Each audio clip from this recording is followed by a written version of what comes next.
ഇതെന്തോന്ന് സ്വലാത്ത? സാർ ഞാന് ഒന്ന് സഹകരിക്കാവോ? പിന്നെന്താ?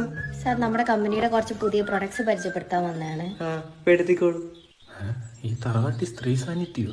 ഇങ്ങനെ വെയിലത്ത് നടക്കുന്നതൊക്കെ ബുദ്ധിമുട്ടല്ലേ? പിന്നെ സാറ് ചെലവിന് തരുമോ? വേണമെങ്കിൽ തരാം. അച്ഛാ ഇതെങ്ങനെ മോര് പെണ്ണെ വിളിച്ചിറക്കിക്കൊണ്ട് വന്നിരിക്കുന്നു?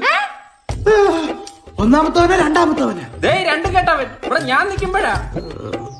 എന്റെ പൊന്നുമോളെ നീവന്റെ എന്തോ കണ്ടോണ്ട്. അല്ലെങ്കിൽ ഞാൻ ജസ്റ്റ് പ്രൊഡക്റ്റ് ഈ പ്രൊഡക്റ്റിന്റെ ദൃഷ്ടി പതിഞ്ഞാ മതി, നാട്ടുകാര് പറയും പിഴച്ചൂന്ന്. ഞാൻ ജസ്റ്റ് പരിചയപ്പെടുത്ത ആ പരിചയപ്പെട്ടോണ്ടാണല്ലോ ഈ കെട്ടും കിടക്കെ എടുത്തോണ്ട് ഇങ്ങോട്ട് വന്നത്. വേണ്ട ഫാത്തിമ, തർക്കിക്കണ്ട. പേരെന്തായിരുന്നു? ആരതി. ആരതിയായിട്ടുള്ള ആദ്യ രാത്രി ഞാൻ സങ്കല്പിച്ചു കഴിഞ്ഞു. നിന്നെ ഞാൻ ഈ പകല് താണ്ടിക്കത്തില്ല. ഇനിയൊരു ശക്തിക്കും ഞങ്ങൾ പിരിക്കാനാവില്ല. വിടറോ? നിന്റെ കഷ്ടാലം മോളെ, ഞാൻ പോയി നിലവിളക്ക് എടുക്കട്ടെ.